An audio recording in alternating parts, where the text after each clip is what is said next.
ಕೂಡ ನಿಮ್ಮದೇ ಆಗಿರ್ತಕ್ಕಂಥ ಯೂಟ್ಯೂಬ್ ಚಾನಲ್ ಸ್ಟಡಿ ವಿತ್ ಪರಶುರಾಮ್ಗೆ ಸ್ವಾಗತ ಅಂತ ಹೇಳ್ತಾ, ನಾಳೆ ನಡೀತಕ್ಕಂಥ 28/2/2026 SSLC ರಾಜ್ಯ ಮಟ್ಟದ ಪೂರ್ವ ಸಿದ್ಧತಾ ಪರೀಕ್ಷೆ 3ಕ್ಕಾಗಿ ಸಮಾಜ ವಿಜ್ಞಾನದಲ್ಲಿ 40 ಮಾರ್ಕ್ಸ್ ಪಾಸಿಂಗ್ ಪ್ಯಾಕೇಜನ್ನು ಹಾಕ್ತಾ ಇದ್ದೀನಿ. ಖಂಡಿತವಾಗಿ ಇಷ್ಟು ನೋಡಿ, 40+ ಆರಾಮಾಗಿ ಬರ್ತದೆ.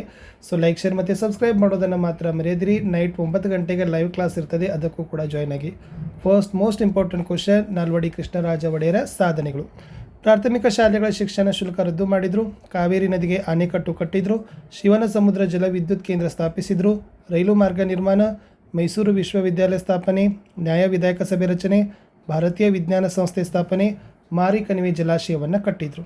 ಇನ್ನು ದೋಂಡ್ಯಾ ವಾಗ್ನ ಹೋರಾಟ ಅಂತ ಬರ್ತದೆ, ಅಲ್ಲಿ ಬರೀತಕ್ಕಂಥದ್ದು ದೋಂಡ್ಯಾ ಸೈನಿಕನಾಗಿ ಟಿಪ್ಪು ಸೈನ್ಯ ಸೇರಿದ, 4ನೇ ಮೈಸೂರು ಯುದ್ಧದ ನಂತರ ದಂಗೆ ಎದ್ದ, ಒಂದು ಸಣ್ಣ ಸೈನ್ಯ ಸಂಘಟಿಸಿದ, ಶಿವಮೊಗ್ಗ ಮತ್ತು ಬಿದನೂರು ಕೋಟೆ ಗೆದ್ದ, ಅನೇಕ ಅತೃಪ್ತ ಪಾಳೆಗಾರರನ್ನು ಪ್ರೋತ್ಸಾಹಿಸಿದ, ಫ್ರೆಂಚರು ಈತನಿಗೆ ಸಹಾಯ ಮಾಡಿದರು, ವೆಲೆಸ್ಲಿ ದೋಂಡ್ಯಾ ವಾಗ್ನನ್ನು ಹತ್ತಿಕ್ಕಿದ, ಕೋನಗಲ್ ಎಂಬಲ್ಲಿ ವಾಗ್ನನ್ನು ಹತ್ಯೆಗೈದರು ಅಂತ ಬರೆದ್ರೆ ಸಾಕು. ಇನ್ನು ಸಂಗೊಳ್ಳಿ ರಾಯಣ್ಣನ ಹೋರಾಟ. ಚೆನ್ನಮ್ಮನೊಂದಿಗೆ ರಾಯಣ್ಣನ ಹೆಸರು ಅಮರವಾಗಿದೆ. ಚೆನ್ನಮ್ಮನೊಂದಿಗೆ ಬ್ರಿಟಿಷ್ ವಿರುದ್ಧ ಹೋರಾಡಿದನು, ಯುದ್ಧದಲ್ಲಿ ಬಂಧಿಸಲ್ಪಟ್ಟು ಬಿಡುಗಡೆಯಾದರು, ಕಿತ್ತೂರಿನ ಸ್ವಾತಂತ್ರ್ಯಕ್ಕಾಗಿ ಸೈನಿಕರನ್ನು ಸಂಘಟಿಸಿದರು, ತಾಲೂಕು ಕಚೇರಿ ಮತ್ತು ಖಜಾನೆಗಳ ಲೂಟಿ, ನಂದಗಡ ಮತ್ತು ಸಂಪಗಾವಿ ಕಾರ್ಯಾಚರಣೆ ಸ್ಥಳಗಳಾಗಿದ್ದವು, ಬ್ರಿಟಿಷರ ಸಂಚಿನಲ್ಲಿದ್ದ ರಾಯಣ್ಣನನ್ನು ಬಂಧಿಸಿದರು, 1831ರಲ್ಲಿ ನಂದಗಡದಲ್ಲಿ ಗಲ್ಲಿಗೇರಿಸಿದರು ಅಂತ ಬರೆದ್ರೆ ಸಾಕು. ಇನ್ನು ಯಾವುದೇ ಒಂದು ಸಾಮಾಜಿಕ ಸುಧಾರಕರ ಬೋಧನೆಗಳನ್ನು ಕೇಳಿದ್ರೆ ಇದನ್ನೇ ಬರೀರಿ. ಪುರೋಹಿತಶಾಹಿಗೆ ವಿರೋಧ ಮಾಡಿದರು, ವಿಗ್ರಹಾರಾಧನೆ ವಿರೋಧ, ಬಾಲ್ಯ ವಿವಾಹ ವಿರೋಧ, ಜಾತಿ ಪದ್ಧತಿ ವಿರೋಧ, ಅರ್ಥಹೀನ ಪದ್ಧತಿ ವಿರೋಧ, ವಿಧವಾ ವಿವಾಹಕ್ಕೆ ಪ್ರೋತ್ಸಾಹ, ಸ್ತ್ರೀ ಶಿಕ್ಷಣಕ್ಕೆ ಪ್ರೋತ್ಸಾಹ, ಅಂತರ್ಜಾತಿ ವಿವಾಹಕ್ಕೆ ಪ್ರೋತ್ಸಾಹ. ಇನ್ನು ಸ್ವಾತಂತ್ರ್ಯ ಹೋರಾಟದಲ್ಲಿ ಮಂದಗಾಮಿಗಳ ಪಾತ್ರ ಅಂತ ಕೇಳ್ತಾರೆ. ಇವರು ಬ್ರಿಟಿಷರ ಆಳ್ವಿಕೆ ಮತ್ತು ನ್ಯಾಯಪರತೆಯಲ್ಲಿ ನಂಬಿಕೆ ಇಟ್ಟಿದ್ದರು. WC Banerjee, MG Ranade ಪ್ರಮುಖರಾಗಿದ್ದರು. ಜನರಲ್ಲಿ ರಾಜಕೀಯ ಎಚ್ಚರ ತರಲು ಪ್ರಯತ್ನ ಮಾಡಿದರು. ಪ್ರಾರ್ಥನೆ ಮತ್ತು ಮನವಿ ಇವರ ಮಾರ್ಗಗಳಾಗಿದ್ದವು. ದೇಶದ ಕೈಗಾರಿಕೆಗಳ ಅಭಿವೃದ್ಧಿ, ಸೈನಿಕ ವೆಚ್ಚ ಕಡಿಮೆ ಮಾಡೋದು ಅಂತ ಬರೆದ್ರೆ ಸಾಕು. ಇನ್ನು ಈ ಕಡೆ ಇನ್ನಷ್ಟು ಪಾಯಿಂಟ್ಸ್ ಏನಪ್ಪ ಅಂದರೆ, ಉತ್ತಮ ಶಿಕ್ಷಣವನ್ನು ಕೊಡ್ತಕ್ಕಂಥದ್ದು, ಬಡತನ ಬಗ್ಗೆ ಅಧ್ಯಯನ ಮತ್ತು ಪರಿಹಾರ ಕ್ರಮಗಳೇ ಮಂದಗಾಮಿಗಳ ಮುಖ್ಯವಾಗಿರ್ತಕ್ಕಂಥ ಬೇಡಿಕೆ ಇತ್ತು. ಇನ್ನು ತೀವ್ರವಾದಿಗಳ ಪಾತ್ರ ಅಂತ ಒಂದು ಬರ್ತದೆ. ಇಲ್ಲಿ ಮಂದಗಾಮಿಗಳನ್ನು ಇವರು ರಾಜಕೀಯ ಭಿಕ್ಷುಕರಂತಲೇ ಕರೀತಾರೆ. ತೀವ್ರವಾದ ನಿಲುವುಗಳನ್ನು ಪ್ರತಿಪಾದಿಸ್ತಾರೆ. ಲಾಲ್ ಬಾಲ್ ಪಾಲ್ ಪ್ರಮುಖರಾಗಿದ್ದರು. ಬಂಗಾಳದ ವಿಭಜನೆ ವಿರೋಧ, ಸ್ವದೇಶಿ ಚಳವಳಿ ಆರಂಭ, ಚಳವಳಿ ದೇಶಾದ್ಯಂತ ಕೊಂಡೊಯ್ದರು, ಹೋರಾಟಕ್ಕೆ ಜನಸಾಮಾನ್ಯರನ್ನು ಸಂಘಟಿಸಿದರು, ಬ್ರಿಟಿಷರು ಬಂಗಾಳ ವಿಭಜನೆಯನ್ನು ಹಿಂಪಡೆದರು ಅಂತ ಬರೆದ್ರೆ ಸಾಕು. ಇನ್ನು ಸುಭಾಷ್ ಚಂದ್ರ ಬೋಸರ ಸಾಧನೆಗಳು ಅಂತ ಕೇಳ್ತಾರೆ. ಇವರು ಸ್ವಾತಂತ್ರ್ಯ ಚಳವಳಿಯಲ್ಲಿ ಭಾಗವಹಿಸಿದ್ದರು. ಭಿನ್ನಾಭಿಪ್ರಾಯದಿಂದ ಕಾಂಗ್ರೆಸ್ಸನ್ನು ತ್ಯಜಿಸ್ತಾರೆ. ಫಾರ್ವರ್ಡ್ ಬ್ಲಾಕ್ ಪಕ್ಷವನ್ನು ಸ್ಥಾಪಿಸ್ತಾರೆ. ವಿದೇಶದಲ್ಲಿದ್ದ ಭಾರತೀಯರನ್ನು ಸಂಘಟಿಸ್ತಾರೆ. INA ಸೈನ್ಯವನ್ನು ಸಂಘಟಿಸ್ತಾರೆ. ದೆಹಲಿ ಚಲೋ ಅಂತ ಕರೆ ನೀಡ್ತಾರೆ. ವಿಮಾನ ಅಪಘಾತದಲ್ಲಿ ಸಾವನ್ನಪ್ತಾರೆ. ಮುಂದೆ INA ಸೈನ್ಯ ಬ್ರಿಟಿಷರನ್ನು ಸೋಲಿಸ್ತದೆ, ಬ್ರಿಟಿಷರಿಗೆ ಸೋತಿತು ಅನ್ನೋದನ್ನು ಇತ್ತು. ಇನ್ನು ಡಾಕ್ಟರ್ BR ಅಂಬೇಡ್ಕರ್ ಅವರ ಹೋರಾಟ ಅಥವಾ ಪಾತ್ರ ಅಂತ ನಿಮಗೆ ಪ್ರಶ್ನೆ ಬರ್ತದೆ. ಇಲ್ಲಿ ಮೋಸ್ಟ್ ಇಂಪಾರ್ಟೆಂಟ್ ಏನಪ್ಪ ಅಂದರೆ, ಡಾಕ್ಟರ್ BR ಅಂಬೇಡ್ಕರ್ ಅವರು ಈ ಅಸ್ಪೃಶ್ಯತೆ ನಿವಾರಣೆಗಾಗಿ ಶ್ರಮಿಸ್ತಾರೆ. ಮಹರ್ ಮತ್ತು ಕಾಲಾರಾಮ್ ಚಳವಳಿಗಳನ್ನು ರೂಪಿಸ್ತಾರೆ. ಗಾಂಧೀಜಿಯವರೊಂದಿಗೆ ಪೂನಾ ಒಪ್ಪಂದವನ್ನು ಮಾಡಿಕೊಳ್ತಾರೆ. ಬಹಿಷ್ಕೃತ ಭಾರತ ಅಂತಕ್ಕಂಥ ಒಂದು ಸಂಘಟನೆಯನ್ನು ಸ್ಥಾಪಿಸ್ತಾರೆ. ಸ್ವತಂತ್ರ ಕಾರ್ಮಿಕ ಪಕ್ಷವನ್ನು ಸ್ಥಾಪಿಸ್ತಾರೆ. ಮೂಕ ನಾಯಕ ಎಂಬ ಪತ್ರಿಕೆಯ ಆರಂಭ, ಸಂವಿಧಾನ ಕರಡು ಸಮಿತಿಯ ಅಧ್ಯಕ್ಷರು ಆಗಿದ್ದರು. ಶೋಷಿತರಿಗೆ ಮೀಸಲಾತಿಯನ್ನು ಕಲ್ಪಿಸ್ತಾರೆ ಅಂತ ಬರೆದ್ರೆ ಸಾಕು. ಇನ್ನು ನೆಕ್ಸ್ಟ್ ಏನಪ್ಪ ಅಂದರೆ, ಅಸ್ಪೃಶ್ಯತೆ ನಿವಾರಣಾ ಕ್ರಮಗಳು. ಸೊ ಇಲ್ಲಿ ಅಸ್ಪೃಶ್ಯತೆಗಾಗಿ ಅಸ್ಪೃಶ್ಯತೆ ಅಲ್ಲ, ಅನಕ್ಷರತೆ. ಇಲ್ಲಿ ರಾಷ್ಟ್ರೀಯ ಸಾಕ್ಷರತಾ ಮಿಷನನ್ನು ಸ್ಥಾಪಿಸಿದ್ದಾರೆ. ಶಿಕ್ಷಣ ಮೂಲಭೂತ ಹಕ್ಕನ್ನಾಗಿ ಮಾಡಿದ್ದಾರೆ.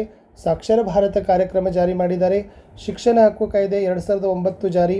ಸರ್ವ ಶಿಕ್ಷಣ ಅಭಿಯಾನ ಕಾರ್ಯಕ್ರಮ ಜಾರಿ. ಮಹಿಳಾ ಶಿಕ್ಷಣ ಮತ್ತು ಜಾಗೃತಿಗೆ ಆದ್ಯತೆಯನ್ನು ಕೊಟ್ಟಿದ್ದಾರೆ. ನವಭಾರತ ಸಾಕ್ಷರತಾ ಕಾರ್ಯಕ್ರಮ, ದಿವ್ಯಾಂಗರ ಶಿಕ್ಷಣಕ್ಕೆ ಆದ್ಯತೆಯನ್ನು ಅನಕ್ಷರತೆ ನಿವಾರಣೆಗಾಗಿ ಕೊಟ್ಟಿರುವುದು. ಇನ್ನು ಲಿಂಗ ತಾರತಮ್ಯದ ನಿವಾರಣಾ ಕ್ರಮಗಳು ಅಂತ ಕೇಳ್ತಾರೆ.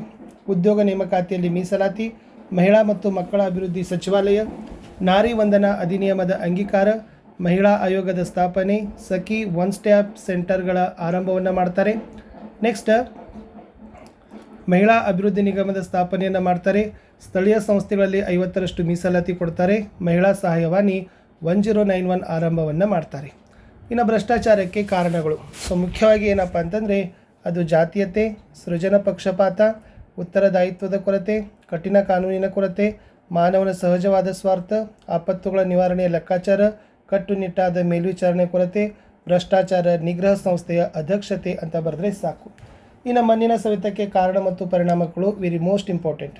ಎಸ್, ಅರಣ್ಯದ ನಾಶ, ಅತಿಯಾಗಿ ಮೇಯಿಸೋದು, ಅವೈಜ್ಞಾನಿಕ ಬೇಸಾಯ ಪದ್ಧತಿ, ಇಟ್ಟಿಗೆ ಮತ್ತು ಹೆಂಚು ತಯಾರಿಕೆ ಇವೆಲ್ಲ ಕಾರಣಗಳು. ಇನ್ನು ಪರಿಣಾಮಗಳು ಏನಪ್ಪ ಅಂದರೆ ಪ್ರವಾಹ ಉಂಟಾಗ್ತದೆ, ನದಿ ಪಾತ್ರದ ಬದಲಾವಣೆ, ಕಡಿಮೆ ನೀರಿನ ಸಂಗ್ರಹಣಾ ಸಾಮರ್ಥ್ಯ, ನೀರಿನ ಕಡಿಮೆ ಇಂಗುವಿಕೆ, ಸ್ವಾಭಾವಿಕ ಚಿಲುಮೆಗಳ ಬತ್ತುವಿಕೆ, ಕೃಷಿ ಉತ್ಪಾದನೆಯ ಮೇಲೆ ದುಷ್ಪರಿಣಾಮ ಬೀರ್ತದೆ ಅಂತಕ್ಕಂಥ ಪಾಯಿಂಟ್ಸ್ ಬರೆದ್ರೆ ಸಾಕು.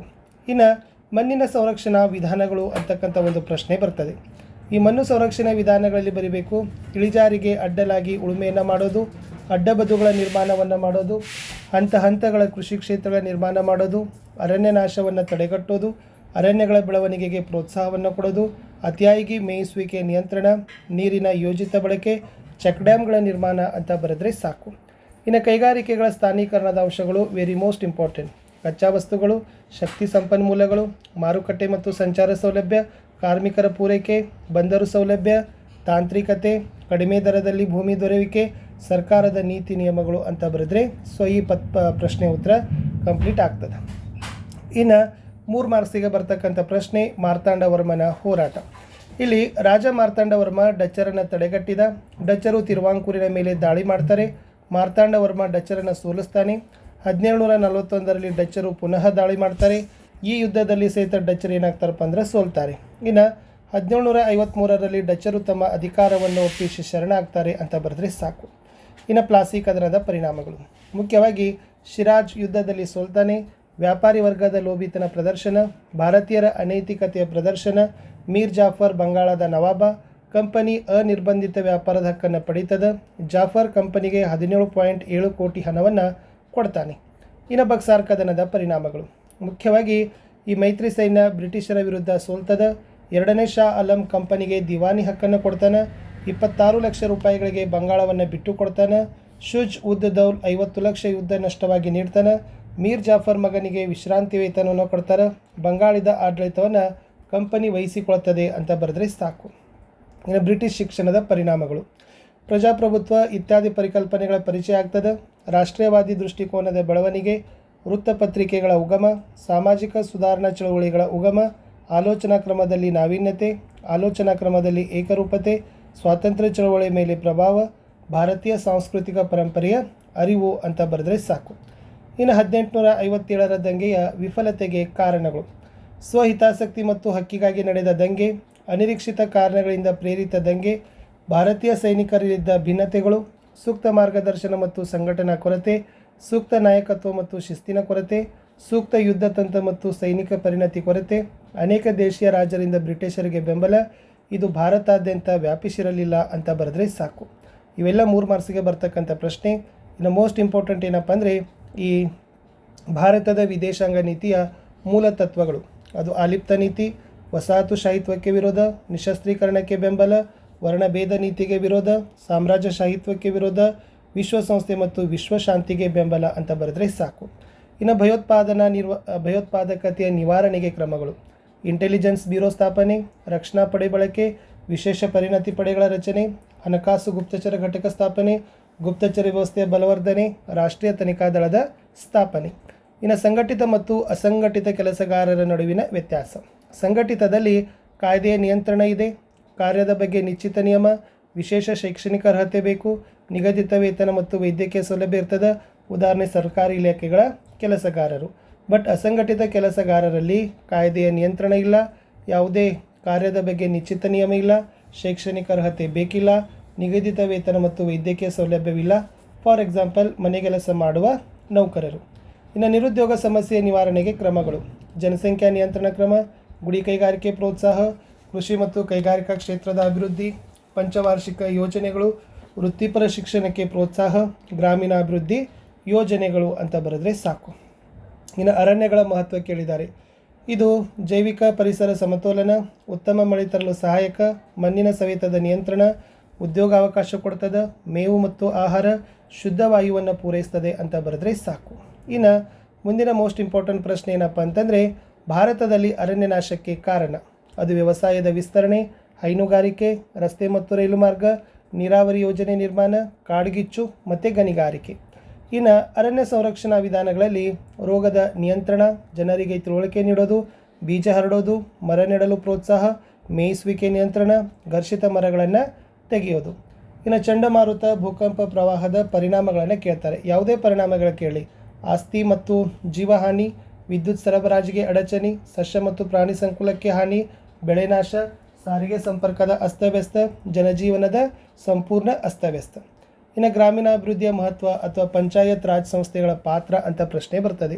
ಇಲ್ಲಿ ಬಡತನ ಮತ್ತು ನಿರುದ್ಯೋಗದ ನಿವಾರಣೆ, ಸಣ್ಣ ಮತ್ತು ಗೃಹ ಕೈಗಾರಿಕೆಗಳ ಪ್ರೋತ್ಸಾಹ, ವಲಸೆಯ ನಿಯಂತ್ರಣ, ನೀರಾವರಿ ಸೌಲಭ್ಯದ ವಿಸ್ತರಣೆ, ಮಾನವ ಸಂಪನ್ಮೂಲದ ಅಭಿವೃದ್ಧಿ, ಮೂಲಭೂತ ಸೌಕರ್ಯಗಳ ಒದಗಿಸುವಿಕೆ.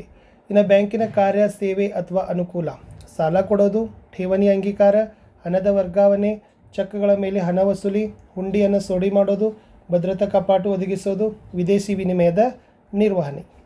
ಇನ್ನು 2 ಅಂಕಕ್ಕೆ ಯಾವೆಲ್ಲ ಬರ್ಬೋದಂದರೆ, 3ನೇ ಆಂಗ್ಲೋ ಮೈಸೂರು ಯುದ್ಧದ ಆಂಗ್ಲೋ ಮರಾಠ ಯುದ್ಧದ ಪರಿಣಾಮ.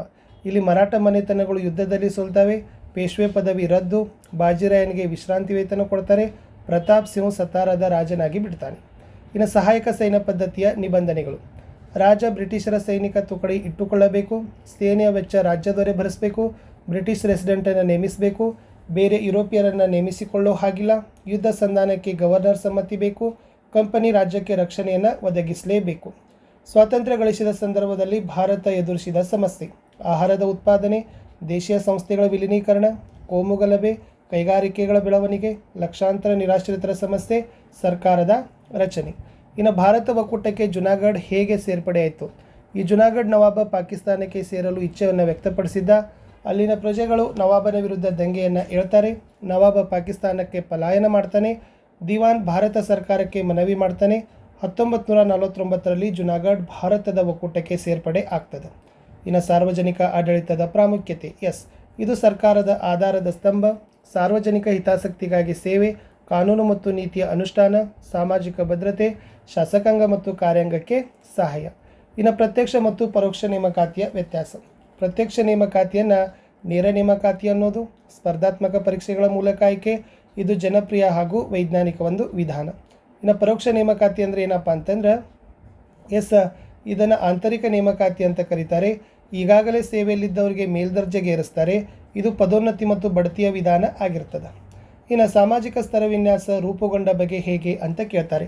ಈ ಸಾಮಾಜಿಕ ಸ್ತರ ವಿನ್ಯಾಸ ಜನರನ್ನು ಮೇಲು ಕೀಳು ಅಂತ ವಿಂಗಡಿಸ್ತದೆ.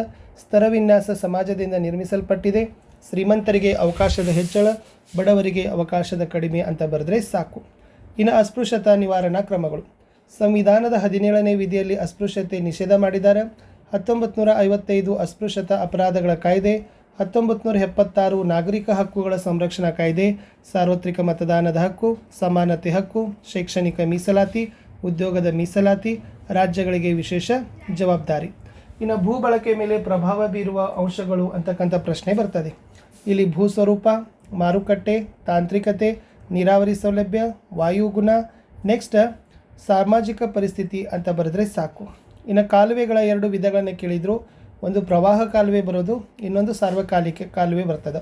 ಪ್ರವಾಹ ಕಾಲುವೆಯಲ್ಲಿ ನದಿಗಳಿಂದ ನೇರವಾಗಿ ಕಾಲುವೆಗಳನ್ನು ತೋಡಿ ಕೃಷಿಗೆ ನೀರು ಪೂರೈಸ್ತಾರೆ. ಬಟ್ ಸಾರ್ವಕಾಲಿಕ ಕಾಲುವೆಯಲ್ಲಿ ನದಿಗಳಿಗೆ ಅಣೆಕಟ್ಟನ್ನು ನಿರ್ಮಿಸಿ ನೀರನ್ನು ಕಾಲುವೆ ಮೂಲಕ ಪೂರೈಸೋದು. ಇನ್ನು ನೀರಾವರಿಯಲ್ಲಿ ವಿಧ: ಬಾವಿ ನೀರಾವರಿ, ಕಾಲುವೆ ನೀರಾವರಿ, ಕೆರೆ ನೀರಾವರಿ. ಸುಗ್ಗಿ ಪೂರ್ವ ಮತ್ತು ಸುಗ್ಗಿ ನಂತರದ ತಂತ್ರಜ್ಞಾನ. ಸುಗ್ಗಿ ಪೂರ್ವ ಅಂದರೆ ಇದು ಹೆಚ್ಚು ಇಳುವರಿ ಬೀಜಗಳ ಬಳಕೆಯನ್ನು ಮಾಡ್ತಾರೆ. ಆಮೇಲೆ ಗೊಬ್ಬರ ಮತ್ತು ಕ್ರಿಮಿನಾಶಕಗಳ ಬಳಕೆಯನ್ನು ಮಾಡ್ತಾರೆ. ನೀರಾವರಿ ಸೌಲಭ್ಯದ ವಿಸ್ತರಣೆ, ಸುಧಾರಿತ ತಂತ್ರಜ್ಞಾನದ ಬಳಕೆ, ಸಾಲ ಮತ್ತು ಸಹಾಯಧನದ ವ್ಯವಸ್ಥೆ.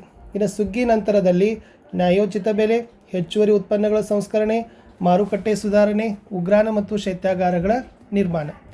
ಇನ್ನು ಗ್ರಾಹಕ ಸಂರಕ್ಷಣಾ ಕಾಯ್ದೆಯ ಉದ್ದೇಶಗಳಲ್ಲಿ ಅನುಚಿತ ವ್ಯವಹಾರ ತಡೆಯೋದು, ಗ್ರಾಹಕರಿಗೆ ಪರಿಹಾರ ಕೊಡೋದು, ಸುರಕ್ಷತೆ ಮತ್ತು ಗುಣಮಟ್ಟಕ್ಕೆ ಪ್ರಾಶಸ್ತ್ಯ, ಜನರಲ್ಲಿ ಜಾಗೃತಿಯನ್ನು ಮೂಡಿಸೋದು. ಇನ್ನು ಬಳಕೆದಾರರ ಶೋಷಣೆಗೆ ಕಾರಣಗಳಂದರೆ ಮಾರಾಟದ ವಿಧಾನದಲ್ಲಿ ಬದಲಾವಣೆ, ಗ್ರಾಹಕ ಮತ್ತು ಪೂರೈಕೆದಾರರ ನಡುವೆ ನೇರ ವ್ಯವಹಾರ ಇಲ್ಲ, ಮಧ್ಯವರ್ತಿಗಳ ಹಾವಳಿ, ಬೆಲೆಯನ್ನು ಮಧ್ಯವರ್ತಿಗಳೇ ನಿರ್ಧಾರ ಮಾಡ್ತಾರೆ. ಇನ್ನು ಬಾಲಕಾರ್ಮಿಕ ಅಥವಾ ಬಾಲ್ಯ ವಿವಾಹಕ್ಕೆ ಕಾರಣಗಳಂದರೆ ಕಡು ಬಡತನ, ಲಿಂಗ ತಾರತಮ್ಯ, ಕೌಟುಂಬಿಕ ಕಲಹ, ಶಿಕ್ಷಣ ಇಲ್ಲದಿರೋದು, ಮಕ್ಕಳ ಸಾಗಾಣಿಕೆ ಮತ್ತು ಮಾರಾಟ. ಇನ್ನು ಬಾಲಕಾರ್ಮಿಕ ಅಥವಾ ಬಾಲ್ಯ ವಿವಾಹದ ಪರಿಣಾಮಗಳಂದರೆ ಅಪೌಷ್ಟಿಕತೆ, ಅನಾರೋಗ್ಯ, ಮಕ್ಕಳ ಹಕ್ಕಿನ ಉಲ್ಲಂಘನೆ, ಮಕ್ಕಳ ಬೆಳವಣಿಗೆ ಕುಂಠಿತ, ತಾಯಿ ಮತ್ತು ಶಿಶು ಮರಣ ಹೆಚ್ಚಳ, ಶೋಷಣೆ ದೌರ್ಯದ ಹೆಚ್ಚಳ, ಚಿಕ್ಕ ವಯಸ್ಸಿನಲ್ಲಿ ವಿಧವೆಯನ್ನು ಆಗ್ತಾರೆ. ಇನ್ನು ಹೊಸ ಜಲಮಾರ್ಗವನ್ನು ಕಂಡುಹಿಡಲಿಕ್ಕೆ ಕಾರಣ 1453ರಲ್ಲಿ ಕಾನ್ಸ್ಟಾಂಟಿನೋಪಲ್ ಪತನ, ಟರ್ಕರ ನಿಯಂತ್ರಣಕ್ಕೆ ವ್ಯಾಪಾರದ ಮಾರ್ಗ, ತೀವ್ರತರ ವ್ಯಾಪಾರಿ ತೆರಿಗೆ, ಲಾಭದಾಯಕವಲ್ಲದ ವ್ಯಾಪಾರ, ಸ್ಪೇನ್ ಮತ್ತು ಪೋರ್ಚುಗಲ್ ಪ್ರಯತ್ನ, ವೈಜ್ಞಾನಿಕ ಆವಿಷ್ಕಾರ. ಇಷ್ಟು ಬರೆದ್ರೆ ಸಾಕು. ಇನ್ನು ಸ್ವಲ್ಪ ಇದನ್ನು ನೋಡ್ಕೊಂಡೋಗಿ ನಾನು ಇದನ್ನು ಇಲ್ಲಿ ಡೆಫಿನೇಷನ್ಸ್ ಇದ್ದಾವೆ, ಇಲ್ಲಿ ಯಾರೆಲ್ಲ ಇದ್ದಾರೆ ಅನ್ನೋದನ್ನು ಕೊಟ್ಟಿತ್ತು. ಸ್ವಲ್ಪ ನೀವೇ ಪಾಸ್ ಮಾಡಿ ಅದನ್ನು ನೋಡ್ಕೊಂಡ್ರೆ ಸೊ ನಿಮಗೆ ಖಂಡಿತವಾಗಿ ಇಲ್ಲಿಂದ ಒಂದು 5-6 ಮಾರ್ಕ್ಸ್ ಆದರೂ ನಿಮಗೆ ಗ್ಯಾರಂಟಿಯಾಗಿ ಕೊಡ್ತಾರೆ. ಓಕೆನಾ. ಸೊ ಇಷ್ಟು ಈ ವಿಡಿಯೋದಲ್ಲಿ ಇತ್ತು ಅಂತ ಹೇಳ್ತಾ ಇಲ್ಲಿಯವರೆಗೆ ನೀವೆಲ್ಲರೂ ಕೂಡ ವಿಡಿಯೋವನ್ನು ವಾಚ್ ಮಾಡಿದ್ದಕ್ಕೆ ಧನ್ಯವಾದಗಳು. ಸೊ ನಕ್ಷೆ ಇದ್ದಾವೆ. ಸೊ ಇದು ಬಂದುಬಿಟ್ಟು 82.30, ಇದು 23.30, ಎರಡರಲ್ಲಿ ಒಂದು ಬಂದೇ ಬರ್ತದೆ. ಇಂದಿರಾ ಕೋಲ್ ದೆಹಲಿ ಅದ. ಓಕೆನಾ. ಎಸ್, ಇಂದಿರಾ ಕೋಲ್ ಮತ್ತು ದೆಹಲಿ ಇತ್ತು. ಈ ಕಡೆ ಇರ್ತಕ್ಕಂಥದ್ದು ಗಾಡ್ವಿನ್ ಆಸ್ಟಿನ್ ಅದ. ಎಸ್, ಅರಾವಳಿ ಬೆಟ್ಟಗಳು, ಅರಬ್ಬಿ ಸಮುದ್ರ, ಬಂಗಾಳ ಕೊಲ್ಲಿ, ಹಿಂದೂ ಮಹಾಸಾಗರ. ಓಕೆ. ಈ ಕಡೆ ಬಾಕ್ರಾನಂಗಲ್ ಅಣೆಕಟ್ಟು, ನರ್ಮದಾ ನದಿ, ಹಿರಾಕೂಡ್, ಕೋಸಿ, ದಾಮೋದರ ಯೋಜನೆ. ಇನ್ನು ಎಸ್, ಈ ಕಡೆ ಕಾಡ್ಲಾ ಅದ. ಮುಂಬೈ, ಮರಮ್ಗೋವಾ, ನವಮಂಗಳೂರು, ಕೋಲ್ಕತ್ತಾ, ಪಾರದೀಪ, ವಿಶಾಖಪಟ್ಟಣ, ಚೆನ್ನೈ, ತೂತುಕುಡಿ. ಎಸ್, ಸೊ ಇದು ಇಂಪಾರ್ಟೆಂಟ್ ಇತ್ತು. ನೆಕ್ಸ್ಟ್ ಲಾತೂರ್, ತಾರಾಪುರ್, ಕೊಯ್ನಾ, ಬೆಂಗಳೂರು, ಕನ್ಯಾಕುಮಾರಿ. ಇಷ್ಟು ಏನಾಗಿತ್ತಪ್ಪ ಅಂದರೆ ಮೋಸ್ಟ್ ಇಂಪಾರ್ಟೆಂಟ್ ಆಗಿರ್ತಿಂತ ನಿಮ್ಮ ಎಕ್ಸಾಮ್ಗೆ ಬರ್ತಕ್ಕಂಥ ಪ್ರಶ್ನೆಗಳೇ ಆಗಿತ್ತು. ಇಲ್ಲಿಯವರೆಗೆ ವಿಡಿಯೋ ವಾಚ್ ಮಾಡಿದ್ದಕ್ಕೆ ಧನ್ಯವಾದಗಳು. ಬಾಯ್.